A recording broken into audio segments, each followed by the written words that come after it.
연말에 아마 검진들 많이 받으셨을 거고 안 받으신 분들은 지금 막 서둘러서 받으셨을 거고 연초까지 이어지잖아요. 건강검진 같은 거. 맞습니다. 네. 우리 한국인들이 가장 많이 내려지는 그런 건강 고민에 대한 처방. 네. 그런 건 뭐가 있겠습니까? 최근에 지난 10년간 아주 네. 가파르게 늘어나는 진단되는 질환인데요. 바로 당뇨입니다. 당뇨. 이 당뇨 보통 우리가 영하 1000만이다. 그러면 대단하다 그러잖아요. 그렇죠. 히트작이다. 예. 5천만 대한민국 인구 중에 지금 1000만 넘는 당뇨 인구. 특히 예전에 우리가 당뇨하면 어르신, 중장년, 40, 50대의 고비 했는데 최근에는 20대 후반, 30대에도 당뇨, 전당뇨 이런 얘기 나오고요. 2023년에 소개된 그런 건강평가 요사를 보면은 현재는 거의 4분 중에 1분은 당뇨 또는 전당뇨다. 이러한 연구 결과도 있습니다. 야, 당뇨 1000만 시대가 됐어요, 지금. 네. 와. 영화도 아니고. 글쎄 말입니다. 네. 그럼 당뇨 진단을 받는 분들이 이렇게 늘어나는 이유는 뭡니까? 우선 저는 크게 두 가지를 보는데요. 일반 국민들의 당뇨에 대한 인식이 늘어나니까 더 자주 검사를 해서 전당뇨에 대한 부분도 알고 당뇨에 대한 관리가 늘어납니다. 두 번째는 뭐냐면 지금 최근에는 아이를 1년에 30만 명도 안 낳죠. 맞아요. 그런데 이제 제가 태어나던 70대 초반이라든지 50년대 후반 같은 경우는 1년에 100만 명 이상 시세가 태어났는데 그분들이 50, 60으로 넘어가면서 실질적으로 서구화된 식당 등으로 인해서 당뇨가 늘어나는 게 어떻게 되면 이게 대한민국 인구 변화에 따른 구조적 문제로도 생각이 됩니다. 당뇨병 증상은 어때요? 당뇨병의 증상이요? 네. 없습니다. 그러니까 내가 당뇨인지도 모르는 거야. 사실 우리가 보통 당뇨병의 증상이라고 하면은 보통 우리가 녹색 창이라든지 이런 데 이제 검색을 해보면 나오는 게 뭐 다음, 다식 뭐 이런 게 있어요. 뭐 음료를 많이 마신다, 소변을 많이 본다 하는데 실질적으로 당뇨병, 전당뇨는 검사하지 않으면 정확하게 알 수가 없습니다. 그럼 우리가 건강검진할 때 피검사, 소변검사 하면 나오는 겁니까? 우선은 이제 국가건강검진으로 올해는 이제 2024년이니까 청룡의 해, 즉 짝수년도에 태어나신 분이라고 하시면은 만 20세 이상이면 무료로 건강검진을 받는데 거기에 혈당과 소변검사가 들어있고요. 그 외에도 가까운 동네 병원, 대학병원 가실 필요 없습니다. 동네 병원 가시면 말씀을 나누셔서 공복 혈당, 8시간 굶고 하는 혈액검사 말고도 지난 3, 4개월간의 평균 혈당을 보는 당화혈색소, 요 검사를 하시면 정확하게 결과를 확인하실 수가 있습니다. 가족력이 있으면 더 해야 되겠죠. 맞습니다. 실제로 부모님 중에 한 분만 당뇨가 있는 경우 당뇨가 유전자 가능성이 35% 이상, 두 분 다 당뇨가 있다면 60% 이상이라서요. 가족력도 살펴보시면 좋습니다.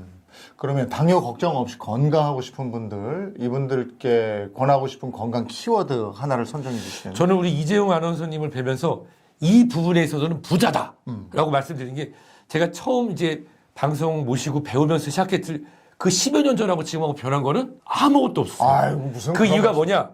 바로 이재용 아나운서의 건강과 이 젊은 비결은 바로 당뇨 예방에도 직결되는데요. 바로 근육입니다.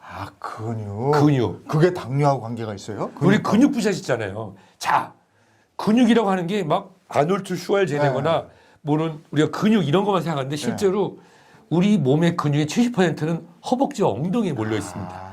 이러한 우리가 생존 근육이라고 하는 이 근육들이 잘 발달이 되면요. 이 근육에서는 우리의 열량을 잘 태워 사용하죠.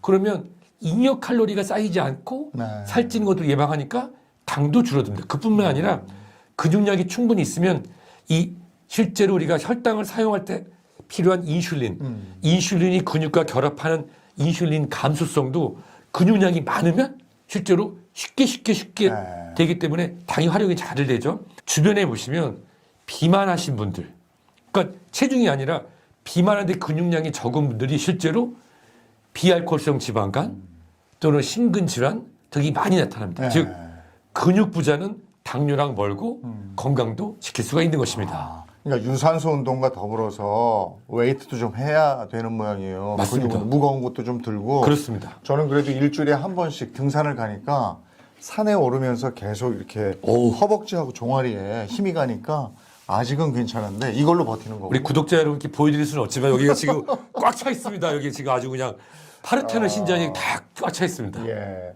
근데 근육량이 나이가 들면은 다 점점 줄어들잖아요. 근육량이 감소하면 그럼 어떤 일이 생겨요?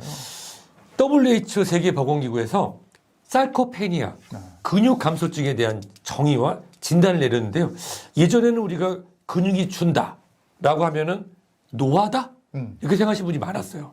근데 실제로 근육이 줄어드는 것은 정상 노화 중에 하나이지만 근육을 우리가 지킬 수도 있거든요. 근데 일반적으로 우리가 근육이 줄어든다. 그러면 체형 중에 근육이 줄어든 만큼 거기에는 지방질이 있잖아요.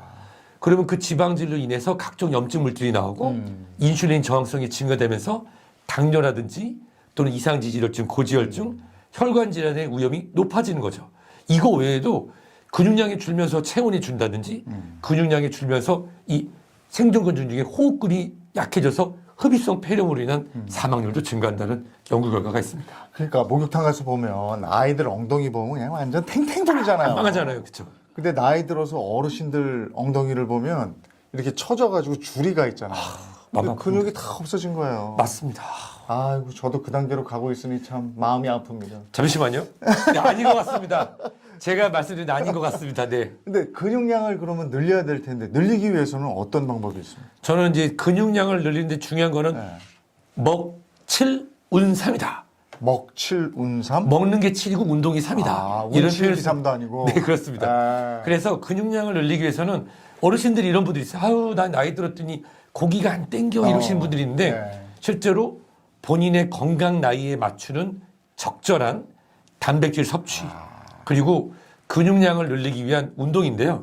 보통 우리가 근육량을 늘리는 운동으로 걷기라든지 산보 등보다는 아까도 잠깐 말씀해 주셨지만 무거운 걸 든다. 즉 네. 근육에 스트레스를 좀 줘서 일주일에 2, 3일 정도 60세 이상 운동을 하시면 막 근육이 아파요. 네. 알이 배겼다. 근데 실제로 이제 근육 섬유질이 운동을 하면 이렇게 트어지거든요. 네. 트어졌다가 휴식하면서 그것이 같이 굵어지는 역할을 하기 때문에 본인의 건강 나이에 맞는 단백질, 균형 잡힌 식단과 더불어서 본인 건강 나이, 근육 나이에 맞는 운동도 꼭 하셨으면 좋겠습니다. 스쿼트 같은 거 이렇게 앉았다 일어났다 하는 것도 좀 너무 해주시고. 좋죠. 너무 좋습니다. 팔굽혀펴기 처음에는 그냥 바닥에 하시기 뭐하니까 이렇게 그 책상 같은 데다 이렇게 비스듬히 해서 좀 하고 네. 그거 꾸준히 하셔야 될 것 같더라고요. 맞습니다. 예. 그리고 일상생활에서 당뇨를 예방하기 위해서 먼저 생활 습관부터 어떤 걸 좀 고치고 어떤 걸 받아야 될까요? 우선 일상생활에서 당뇨를 예방하는 방법 중에 저는 첫 번째가 뭐냐? 네. 집에 있는 소파를 치워라. 아, 소파에 늘어지고 이렇게 있는 거. 식사 후에 네. 보통 우리가 움직이지 않는 습관 네. 그리고 실제로 소파가 있다는 것 자체가 실내에서 활동량이 굉장히 줄거든요. 네, 네, 맞아요. 그래서 그런 부분들을 지워야 되고요.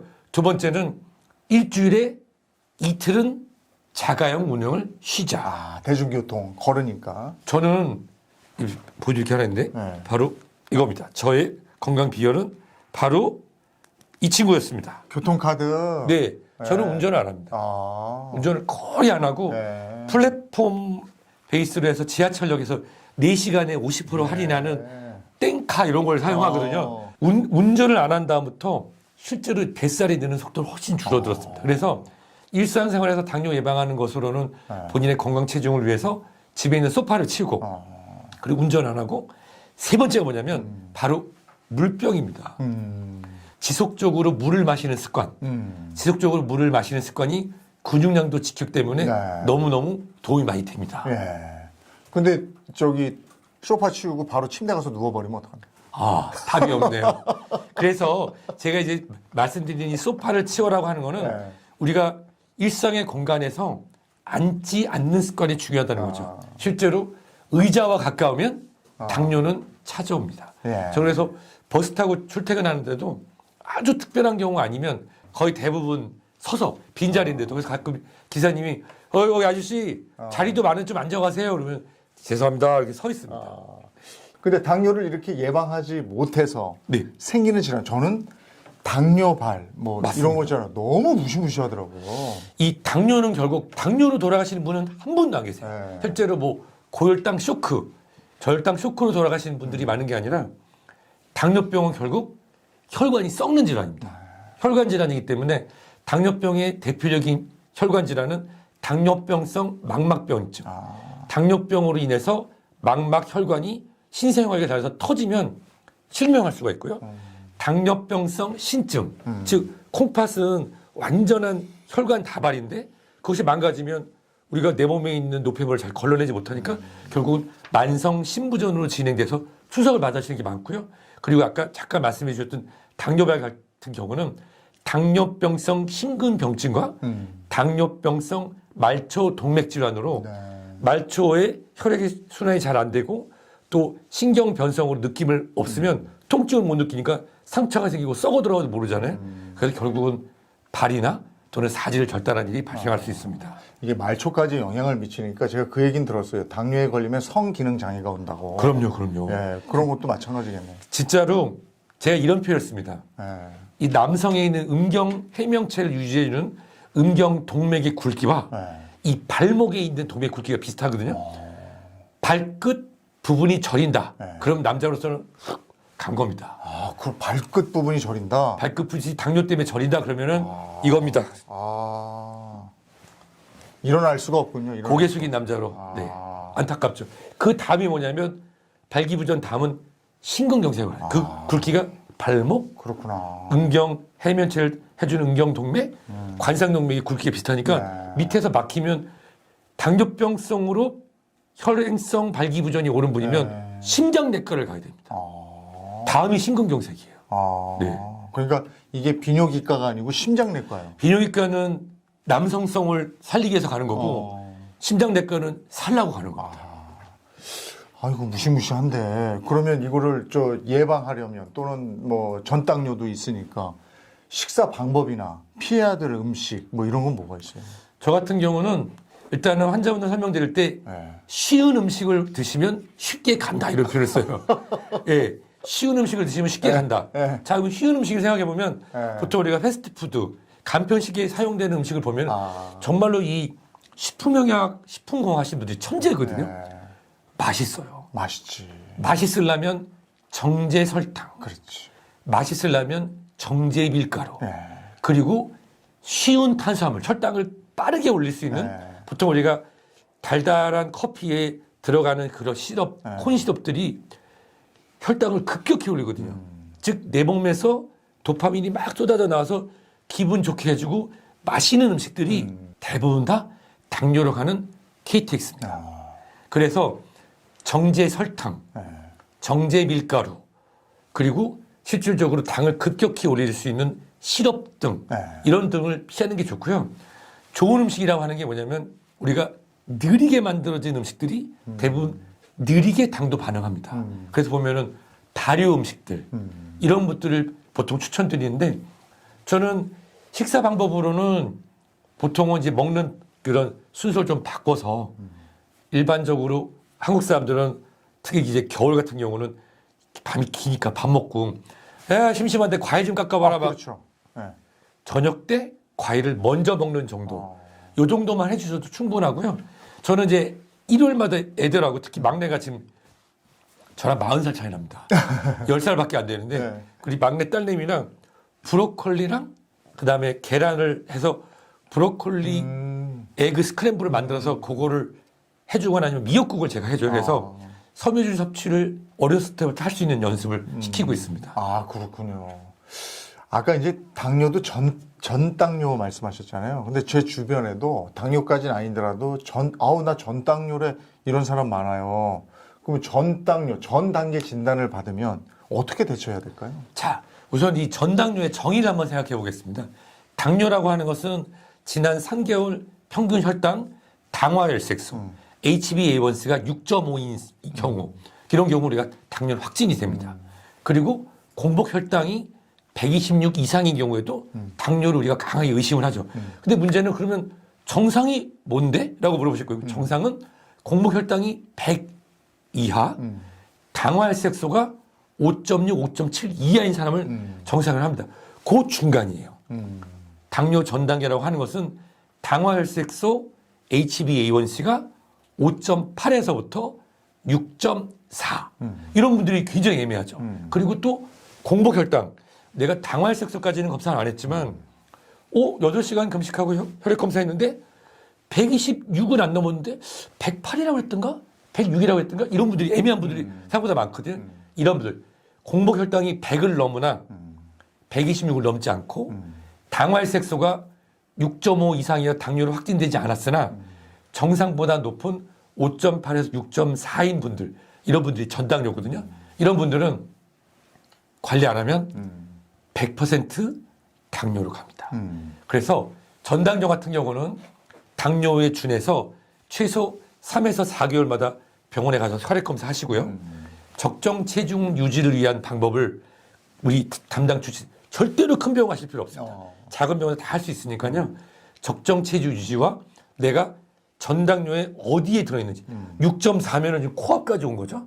아니면 5.8이니까 5.6, 5.5로 살 빼고 운동하고 근육량을 올려서 낮출 수 있는지 본인이 전당뇨 상태가 어딘지 정확하게 아시는 게 중요할 것 같습니다. 그러니까 그때는 너 이제 당뇨야 하는 게 아니고 너 당뇨 걸릴 수 있어. 맞습니다. 뭐 준비해. 너 이거 지금 자칫해서 준비하지 않으면 너 이렇게 간다 이거니까. 그쵸. 경고니까. 경고죠.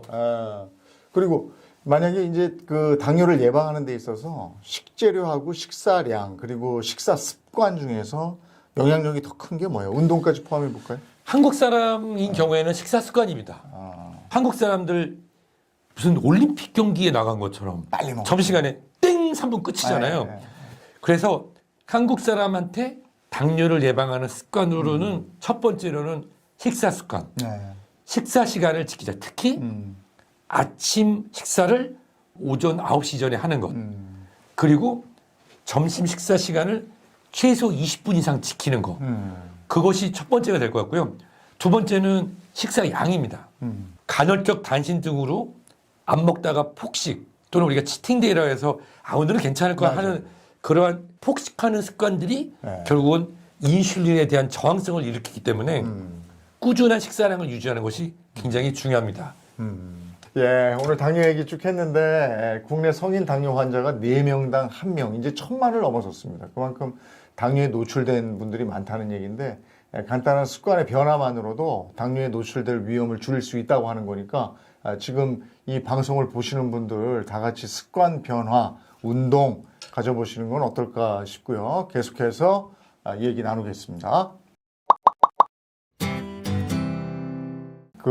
이 건강 중에서도 꼭 다이어트 성공하고 말 거야. 이거 다들 많이 하시잖아요. 맞습니다. 교수님도 다이어트 해본 적 있으세요? 때는 바야흐로 1991년에서 2년입니다. 20세기. 네, 1991년에서 92년 예전 일입니다만 6시 50분에 고등학교에 가서 집에 오면 10시거든요. 그리고서 야자하고. 야자 끝나고 오면 이제 독서실 끝나고 오면 이제 12시 50분입니다. 그리고 이제 정리 공부하는데 40분 걸리면 꼭 어머니가 코코아를 한 잔씩 타고 그러셨어요. 이거 먹고 공부 열심히 하라고. 그래서 대학 딱 들어갔더니 제가 94kg입니다. 공부 시작할 때 68kg였는데. 운동과 식이요법을 병행해서 대학교 1학년 때 열심히 운동해가지고 71kg까지 뺐다가요. 지금은 75kg를 유지하고 있습니다. 아니 유지 방법은 뭐예요? 유지 방법? 유지 방법은 저는 이제 개인적으로 하루에 2번씩 꼭 체중계에 올라가서 스트레스를 좀 주는 편이고 그리고 가능하면 앉지 않습니다. 앉지 않아서 계속 몸을 괴롭히려고 하고 있습니다. 지난 시간에도 소파를 치워라 이러셨잖아요. 저희 집에는 소파가 없습니다. 그래서 자꾸 애들이 침대에 눕긴 하더라고요. 아니 근데 나이 들수록 살을 빼고 싶은데 살이 안 빠진다 이런 분들 상당히 많으시거든요. 왜 이렇게 살이 안 빠지고 계속 찌는 거야? 이런 고민. 우선은 인간이라고 하는 동물은 살이 찔 수밖에 없습니다. 자, 빙하기 때로 한번 가서 현생 인류가 빙하기 마지막 소빙하기를 만났을 때 우리 몸은 긴장하는 거예요. 먹을 게 있었거든요. 그런데 갑자기 빙하에서 먹을 게 없어지니까 그렇죠. 먹을 게 있을 때 많이 먹고 저장해야겠다고 하는 유전자가 아직도 남아 있습니다. 그렇기 때문에 나이가 들면서 소화 능력이 떨어지면은 조금 더 살을 찌우는 몸으로 우리 몸은 기억하고 지방을 저장하려고 하는 기본적으로 호모 오베티쿠스, 이건 제가 그냥 만든 건데요. 비만형 인간이고 또 하나는 이제 최근에 우리 중년 여성분들을 한번 생각해 보면 중년 여성분들이 완경으로 인해서 여성 호르몬이 줄면 여성 호르몬이 이런 비만 세포, 지방 세포를 균형을 잡아주는 게 줄어드니까 살이 찌는 거. 중년 여성분들이 스트레스를 달달한 거나 이런 탄수화물로 푸시는 경우가 많아요. 그래서 살이 찌는 경우. 그리고 근육량이 운동을 하면서 서서히 감소하면서 기초대사를 주니까 자연적으로 체중이 증가하는 이런 부분들이 또 중년 여성에서는 크게 문제가 되고 있습니다. 그렇군요. 네.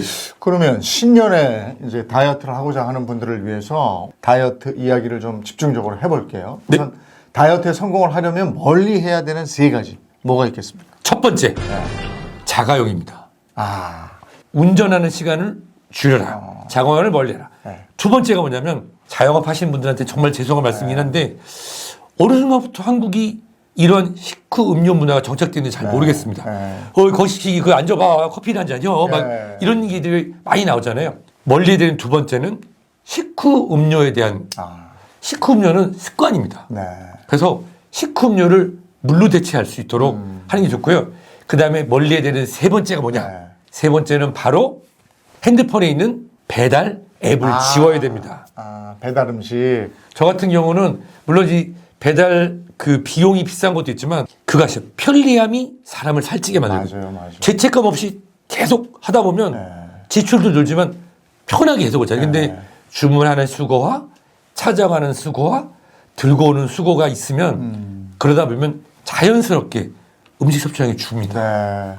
그렇다면 다이어트에 성공하기 위해서 가까이 해야 되는 3가지. 그건 뭘 꼽아주시요? 네. 가장 좋은 건 뭐냐? 네. 친구를 잘 만나야 된다. 첫 번째. 친구. 여기서 말하는 친구 뭐냐면 주변에서 다이어트에 성공한 친구 있거든요. 그 친구랑 3달 반 붙어 다니십시오. 예. 왜냐하면 가장 좋은 스승은 다이어트에 성공한 친구거든요. 이분들하고 가까이 지내면 그분들이 먹는 걸 따라하고요. 그분들이 하는 행동을 따라할 수 있습니다. 네. 근데 이렇게 어렵다고 하면 가까이 되는 두 번째는 바로 물병을 가지고 다닙니다. 수시로 물을 마시게 해요. 우리도 모르는 사이에 가짜 배고픔 많이들 우리가 속고 있거든요. 이게 갈증인지 배고픔인지 몰라서 아유 그냥 입맛도 없는데 커피 한 잔 해야지. 네. 거기에 정제당이 엄청 많거든요. 수분 섭취를 해서 가짜 배고픔도 멀게 하고 충분한 수분 섭취가 지방 대사를 원활하기 때문에 가능합니다. 자, 그리고 가까이에는 세 번째는 뭐냐? 바로 운동화입니다. 운동화요? 운동화. 이 운동화가 주는 의미는 아주 여러 가지가 있습니다. 그 악마는 프라다를 입는다고 하는 영화에서도 네. 운동화를 신은 여자애들에 대한 편견 부분이 나오는데 거기에서 그렇게 표현을 하거든요. 주인공이. 운동화 신어서 내가 편하면 된다. 실제로 운동화가 주는 의미는 본인이 운동 시간을 확보하는 것 그리고 본인의 건강 근육 체형을 지킬 수 있기 때문에 이런 부분을 한번 고려하시면 좋을 것 같습니다. 알겠습니다. 근데 요즘에 이제 채소 과일로 식사하는 사람들 많고 그런 얘기도 많이 듣습니다. 그러다 보니까 간편하게 주스로 채소 과일을 먹는 분들도 많이 있고 뭐 ABC 주스라든지 CCA 주스 뭐 이런 건데 이런 주스로 살도 빼고 건강을 잡고 이럴 수 있습니까? 사실 이 부분은 오해가 있을 수가 있습니다. 대한민국에 처음에 이 애플, 비트, 캐럿, ABC 주스라고 하는 사과, 비트, 당근 주스를 처음 정리해서 책으로 만든 사람이 부끄럽습니다면 접니다. 제가 그걸 맨 처음에 했는데 주스가 갖는 정의가 중요한데요. 이것이 주스 상태로 해서 소흡수가 빨리 먹게 되면 혈당이 올라갑니다. 그래서 실제로 이 우리가 착즙이나 이런 것이 아니라 이런 야채들이 저작 운동이 어려우신 분들의 대체 또는 죽처럼 만들어서 떠서 씹어 먹는 상태라고 하면은 실질적으로 우리가 많은 양의 미네랄과 단백질 그리고 거기 있는 미세 원소, 비타민을 섭취할 수 있으니까 도움이 되죠. 예. 하지만 당뇨 환자분들, 이상지질혈증, 고지혈증, 갑상선 기능 저하증 등의 만성 질환자 분들이 이러한 잘못된 정보로 ABC 주스라든지 CCA 주스라든지 착즙 주스를 잘못 드시게 되면은 오히려 혈당 조절도 안 되고 살이 찔 수 있어서 이 부분은 주치 선생님하고 꼭 확인이 필요합니다. 그래서 보통은 제가 이제 설명드릴 때 이렇게 말씀드렸어요. 비트가 먹으면 속쓰리는 분들이 있거든요. 그러면 비트를 바꾸면 되죠. C는 캐럿인데 그거를 캐비지, 양배추로 바꾸면 되고 네. 비트 B를 바나나로 바꾸면 돼요. 이런 식으로 해서 조금씩 변형하는데 저 같은 경우는 사과 보통 4분의 1, 그 다음에 양배추를 최대한 많이, 그 다음에 당근 조금, 왜냐면 당근도 실제로 삶아서 넣으면은 괜찮은데 생으로 먹으면 혈당이 올라갈 수 있거든요. 그래서 삶은 당근에 생야채로 양배추, 사과 조금 해가지고 대충 갈아서 죽처럼 요즘은 한 달에 한 3번 정도 먹는 것 같습니다. 알겠습니다. 그런데 우리가 채소 과일 얘기하다 보면 많은 분들이 문의가 있어요. 공통적인 질문이 몇 가지가 있어서 저희가 좀 정리를 해서 대신 한번 여쭤보겠습니다. 먼저 당뇨가 있는데 네. 과일을 먹어도 되나요? 이러셨어요. 정답은 드셔도 됩니다. 아, O입니다. 네. 그런데 당뇨가 있는 분들은 과일의 섭취 양을 조절하는 게 중요합니다. 예를 들어 볼까요? 사과를 드시는데 당뇨가 없는 분이라면 하루에 한두 개 정도 드셔도 상관없죠. 하지만 당뇨가 있는 경우라고 하면 사과를 반 개, 껍질째, 껍질째. 식사 전에. 네. 그런데 예를 들어서 저는 수박을 먹고 싶습니다. 그러면 네. 수박은 당지수 GI라는 게 높은 편이거든요. 네. 그래서 그런 것들은 식전 과일로 한 조각 정도는 괜찮지만 식후 과일로 드시게 되면은 식후혈당이 급격히 올리 있어서 피하는 게 좋습니다. 즉 즐기실 수 있지만 본인의 혈당에 맞춰서 양을 조절해서 언제 식전에 드시는 거는 괜찮습니다. 자, 다음은 고혈압이 있는데 과일을 먹어도 되나요? 정답은 O입니다. 사실은 이 과일이라고 하는 표현을 제가 쓰는데 껍질채라는 표현을 씁니다. 이 과일의 과육, 즉 갈아먹는 게 아니라 과육체, 씹어먹는 경우라고 하면은 혈당도 천천히 올리지만 그 안에 칼륨, K가 풍부하게 들어있거든요.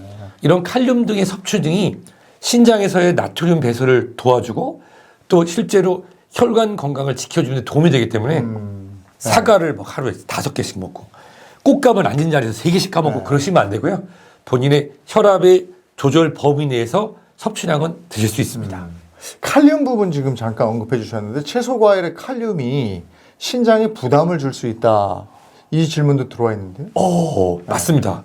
자, 당신께서 고혈압 환자예요. 네. 그리고 당뇨병성 신장 질환 2기로 콩팥 기능이 떨어져 있는데 주변에서 아이고 김 사장 녹즙이 그렇게 좋대 그래가지고 녹즙을 갈아가지고 마시면 이 녹즙 안에 들어있는 녹색 녹황색 체조 안에 있는 칼륨이 급격하게 혈중 농도가 올라갑니다.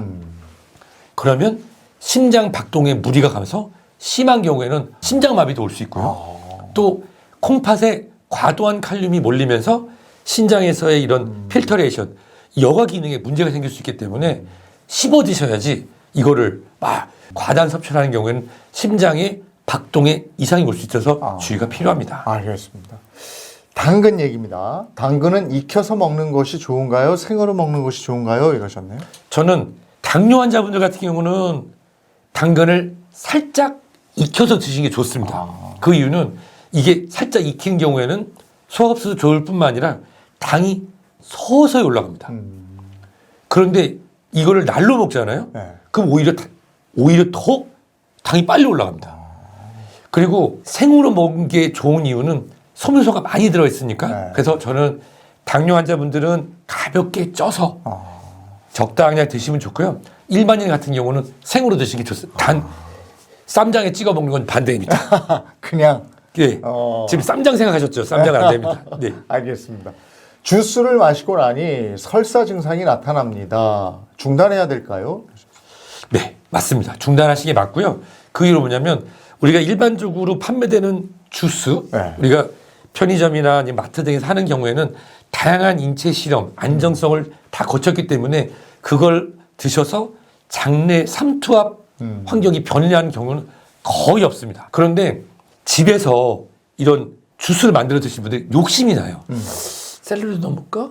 비트도 넣어볼까? 당근도 넣어볼까? 막 그러다 넣다 보면 실제적으로 농도가 올라가서 장내 삼투의 균형이 깨지는 경우도 많고 과도한 식이섬유 섭취함으로 인해서 장내에 가스가 생기거나 섭식장애가 발생할 수가 있습니다. 그래서 본인이 집에서 만든 주스인데 설사를 한다 그러면 일단 중단하시고 하나씩 한번 빼보시면서 도전해 보시면 좋을 것 같습니다. 그렇군요. 그럼 이렇게 주스를 마신 다음에 일반식은 그대로 하는 건가요? 아니면 일반식 또 확 줄이나요? 핵심을 물어보셨어요. 네. 자, 저는 65세에 넘어가시는 젊은 형님들, 누님들한테 이렇게 말씀드려요. 더 먹으려고 하지 말고 빼십시오. 왜냐하면 우리 몸에 대사가 느려지기 때문에 40대, 50대 젊었을 때 먹던 습관보다 귤을 하나 먹었으면 반 개로 밥을 한 공기 먹었으면 3분의 2로 줄여야 되거든요. 네. 근데 이제 주스를 실제로 보면 65세 이상 형님, 누님들 같은 경우에 건강을 챙기기 위해서 부족한 비타민, 미네랄, 섬유소 이런 것들 채우기 위해서 이제 과채류로 드시는 분들이 있거든요. 그러면 거기에 칼로리가 있죠. 이러한 과채 주스에도 열량이 있기 때문에 그걸 드셨으면 식사량을 당연히 맞춰서 줄이셔야 됩니다. 네. 이 밖에도 일상생활에서 따라할 수 있는 살 빠지는 습관 뭐가 있겠습니까? 저는 우선은 아침에 눈 뜨면 몸에 기상의 의미로 미지근한 물을 마시는 거. 아침 식사 전에. 그리고 저는 이 다이어트에 있어서의 식사 습관 순서로 꼭 아침에 단백질 또는 야채, 채소를 먼저 먹고 그리고 본식으로 진행할 수 있도록. 그리고 저희 애들은 아니 아빠 아는 사람 중에 혹시 사과 동장 하는 사람 있어? 사과는 제가 떨어지지 않게끔 해가지고 사과는 꼭 일주일에 최소 3회에서 5회 정도 반개 이상씩 먹게끔 하고 있습니다. 네. 꼭 식사 전입니다. 아침에 꼭 단백질 섭취로 제일 좋은 거 8분 삶은 달걀을 제가 미리 좀 삶아놔서 이제 고등학생, 중학생 이제 들고 가거나 아니면 먹고. 근데 좀 여유가 있을 때는 제가 이제 저온으로 해서 이지 커버라고 2분 동안만 살짝 한 다음에 뚜껑을 닫아놓으면 위에가 하얗게 덮치거든요. 노른자 살아있고 그거를 애들한테 먹입니다. 셀코TV 탐나는 일상, 오늘은 건강도 찾고 날씬해지는 비법을 순천해안대학교 서울병원 가정의학과 유병욱 교수님과 얘기 나눠봤습니다. 오늘 함께해 주셔서 고맙습니다. 네, 감사합니다.